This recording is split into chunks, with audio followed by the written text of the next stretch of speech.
Bienvenidos a la casa de Alfabeto Uruguay. En este espacio virtual que nos da esta feria de Aladi, podemos contactarnos por cualquiera de los medios que la misma prevé, estamos a sus órdenes.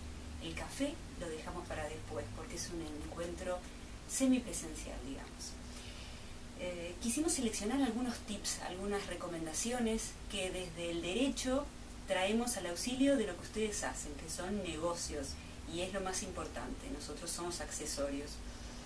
En ese ámbito hemos seleccionado algunos temas. Fundamentalmente pensar en que detrás de cada uno de los negocios que ustedes celebran hábilmente día a día, encontramos una serie de contratos que podemos identificar. Podemos ver algunos de los grandes contratos de las dos figuras contractuales, el contrato de distribución comercial y los contratos de compraventa internacional de mercadería. Recordar algo muy importante a todos ustedes, hombres de negocios: el contrato no necesariamente es el texto escrito, sino que cada vez que hay una oferta, una propuesta, y del otro lado hay una aceptación, ya tenemos un contrato. Y cuando decimos contrato nos referimos a fuente de obligaciones, es decir, que a partir de ese momento, a partir de que el contrato se ha celebrado, tenemos una obligación asumida por las partes, es como ley entre las partes.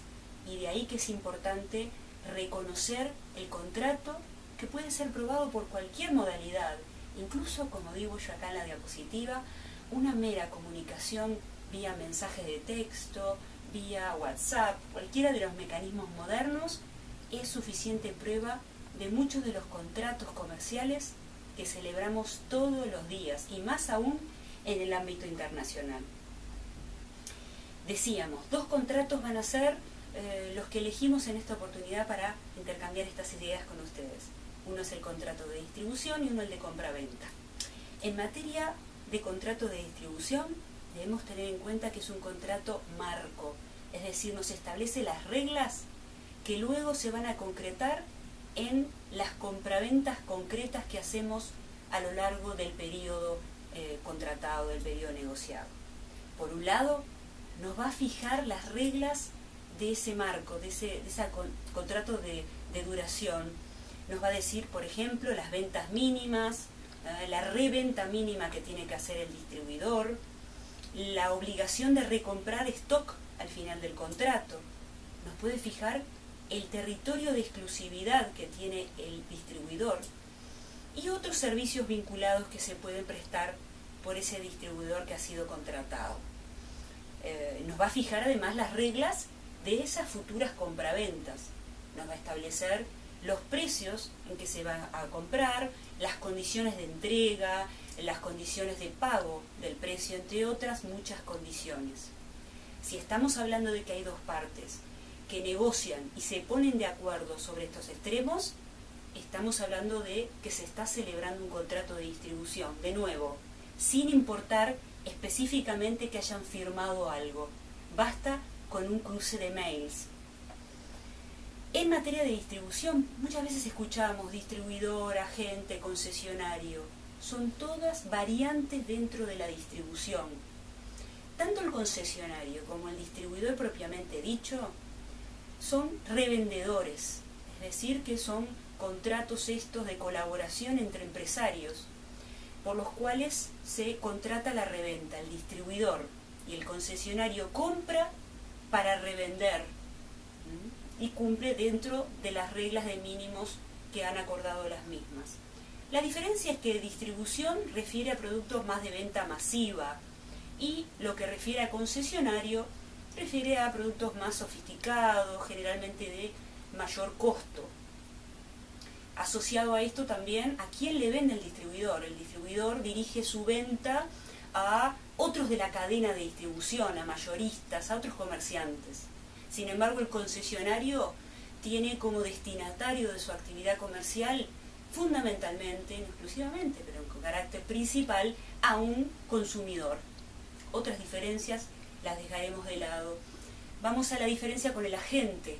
El agente es un mediador, es decir, que es un comerciante, un empresario independiente que promueve negocios, pero al momento de celebrarse el negocio o actúa en representación o directamente deja que sea el principal quien lo contrató y aquel cliente captado en el mercado que negocien, que celebren el contrato. Es decir, el agente no compra para revender, el agente es un promotor de negocios para quien le encomendó la tarea y para otro sujeto del mercado interesado en adquirir los productos. Por supuesto que en comercio todo es ágil, todo es flexible y puede haber un operador comercial que sea agente en algunos casos, distribuidor o concesionario en otro. Todo es posible y el derecho no limita. Lo importante es tener claras las reglas para poder enfrentarnos a una negociación que nos dé mayores resultados y que nos reduzca el margen de riesgo, porque riesgo siempre se traduce en mayores costos y por lo tanto en menor margen de competitividad, y esto es lo que queremos garantizar. Dejamos de lado la franquicia. Para algunos la franquicia es también un contrato de distribución. Dejemos de lado ese fenómeno. Lo importante en materias de contratos de distribución, entonces, es tener en claro algunas reglas en el proceso de negociación. No necesariamente algo formal, pero sí dejar por escrito algunas de esas reglas básicas para hacer la negociación más segura. Algunos tips en esa materia. Por un lado, por supuesto que podemos tener un contrato de distribución con plazo o sin plazo de duración determinada. Si tenemos un contrato sin plazo, que no es a término, sin importar la legislación en concreta de que se trate, en algunas hay reglas específicas, pero es excepcional, es conveniente fijar el tiempo de preaviso que va a dar el principal a su distribuidor para rescindir el contrato. Es muy importante entonces que las partes, en ese cruce de mails, en ese contrato en un sentido amplio de la palabra, acuerden, en caso de rescindir el contrato, cuál es el plazo suficiente de preaviso para esa ruptura del vínculo. En el mismo sentido, acordar qué stock se va a recomprar al final del periodo, un stock actualizado, lo comprado en determinada cantidad de tiempo previo a la ruptura, establecer reglas claras en un momento inicial del contrato en que las partes se llevan bien. Lo ideal es que sea así hacia el futuro. Y establecer también algunas reglas en materia de competencia o exclusividad. El mercado que se concede, el territorio, ¿es exclusivo o no es exclusivo? Establecer, regular y recordar que el contrato tiene fuerza entre las partes, por lo tanto es importante que el principal que reconoce exclusividad a determinado operador, a determinado distribuidor, debe obligarse a no vender ni directa ni indirectamente a ese territorio. Es decir, para no generar confusión con términos jurídicos, que no es la idea, hay que regular de manera muy precisa qué se quiere decir cuando se habla de exclusividad en un territorio, qué alcance tiene, así como las obligaciones de no competir del lado del distribuidor. La sola frase de exclusividad o obligación de no competir no es suficiente, hay que regularlo de manera precisa y hablar claro. ¿Qué pasa con el contrato de compraventa, nuestra otra figura?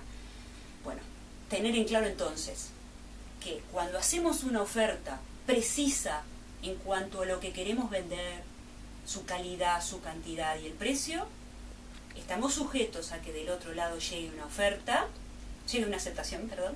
aceptación y quedemos obligados. Oferta más aceptación obliga, genera un contrato. ¿Cuándo nace el contrato? En la mayoría, para hablar en una legislación internacional común, como es la Convención de Viena en materia de compraventa internacional de mercaderías, nace el contrato cuando llega al oferente, al que emitió la oferta, la aceptación. Es decir, que se emite la oferta, se emite la aceptación. Cuando la aceptación llega al que hizo la oferta, nació el contrato. Algunas recomendaciones en materia de oferta que nos parecen importantes, repito, de muchas que se pueden hacer, es fijar el plazo en la oferta. Es decir, si yo estoy emitiendo una oferta de compra o de venta, porque en eso no necesariamente el que oferta es el vendedor, como lo sabemos en comercio, tenemos que decir por cuánto tiempo se mantiene vigente esa propuesta. Si no lo decimos, las reglas marcan que sea el plazo razonable, lo cual es muy opinable. ¿Cuál es el plazo razonable de vigencia de una oferta? Lo conveniente, lo recomendable es decir, esta oferta se mantiene por X días, X plazo. Si nosotros dirigimos la oferta a muchos, pero determinados destinatarios, lo que conviene sin duda es limitar, restringir aquellos contratos que somos competentes de cumplir. ¿A qué me refiero? Decir, bueno, el stock al cual está sujeta la oferta, o el primero que acepte esta oferta de venta o de compra es el que me vincula, establecer algún criterio. Si no, de lo contrario estaremos sujetos a quedar obligados con todos aquellos que contesten en el plazo. De nuevo, el plazo prefijado o el plazo razonable, lo cual es sumamente peligroso si no era la idea. Si queremos establecer que la respuesta, es decir, que la aceptación que nos obligue venga por escrito, tenemos que establecerlo, porque en materia de comercio, y así se ve en las distintas normas nacionales e internacionales como regla, el comercio es ausencia de toda forma, ausencia de rigorismos, de formalidades. Por lo tanto, una aceptación verbal, hay que probarla, es cierto, pero obliga. Queremos por escrito decirlo así en la oferta que emitimos. Recordar que aceptación no es solamente el sí quiero, la manifestación, la carta, el mail, sino que basta cualquier acto inequívoco, es decir, que no dé lugar a confusión, en señal de aceptación. Si hay una oferta de venta que implica un pago mediante carta de crédito y llega a ese oferente una notificación de un banco de que se ha emitido una carta de crédito en esas condiciones, es señal de aceptación, aunque nada le haya dicho el destinatario de la oferta. Así que actos inequívocos obligan, constituyen aceptación. Si la aceptación, si esa respuesta, porque es una aceptación entre comillas, llega con cambios o modificaciones sustanciales, es decir, no me dicen sí quiero del otro lado, sino que me agregan o me cambian sustancialmente la oferta, no es una aceptación, es una contraoferta, que si yo, como oferente original, quiero que se torne en contrato, debo aceptarla y hacer que llegue al contraoferente. Hay dos principios fundamentales que es importante recalcar y que va mucho, tenemos que cambiar nuestra cultura en muchos aspectos, nuestra cultura latinoamericana. Y es a ejecutar los contratos y en este ámbito de la negociación con términos de buena fe comercial, términos de tener en cuenta los usos y costumbres. ¿A qué nos referimos? En materia de derecho, cada una de las partes está obligada no solamente a lo que dice el contrato, sino incluso a todos aquellos usos y prácticas comerciales en ese sector de actividad de que se trate, que fueron conocidos, que se manejan y se aceptan con carácter general. Es decir que las partes van a estar obligadas por aquellos usos y prácticas que manejan entre ellas. Por ejemplo, es un contrato de compraventa de muchos otros que ya se han celebrado. Las prácticas anteriores obligan en este contrato aunque nada se diga, salvo que las partes expresamente digan tal práctica no se aplica a esta nueva contratación. Pero también obliga a este contrato prácticas, usos que se manejen en ese sector por otros comerciantes, aunque ellos mismas no las conozcan. Es decir, que como comerciantes en el comercio internacional se nos exige una determinada pericia, haber investigado cuáles son las prácticas del comercio internacional en ese sector, porque esas prácticas, aunque yo posteriormente alegue desconocimiento de las mismas, me están obligando. Yo suelo decir que es más peligroso aún que la letra pequeña que tiene mala fama en los contratos, porque esto ni siquiera está escrito y nos está obligando. Así que es una recomendación que me gusta hacer, me parece muy importante. Pequeños secretos ya para ir cerrando. Identificar la mercadería, identificarla cuando se entrega, identificarla cuando va al transportista, las distintas etapas. La identificación de la mercadería es una carga, es fundamental para el vendedor y lo recomienda la Convención de Viena, lo recomiendan los Incoterms 2010 y en sus diferentes versiones anteriores. La notificación, tener la costumbre de notificar a la contraparte que la mercadería está lista para retirar dentro del plazo, que la mercadería ha sido puesta a disposición de la parte, del transportista, que ha sido cargada en el buque. Notificar si pensamos, porque lo habilita la norma, si tenemos fundados motivos para creer que la otra parte no me va a entregar en forma. La conducta y la práctica de notificar constantemente, por escrito, aunque sea por mail, por medio ágil, es muy recomendable para tomar acciones posteriores, ténganlo presente.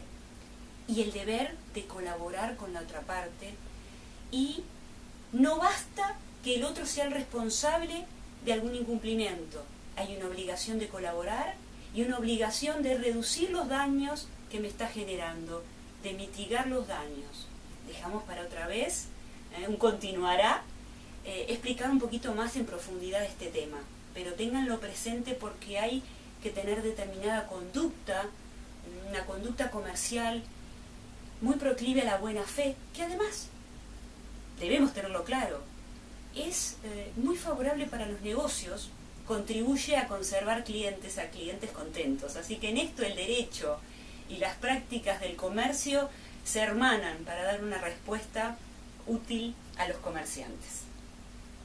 Sin duda, muy agradecidos por esta oportunidad, por darnos esos minutos, dedicarnos esos minutos a escuchar a abogados, a contadores, a juristas y, como decía al inicio, a las órdenes.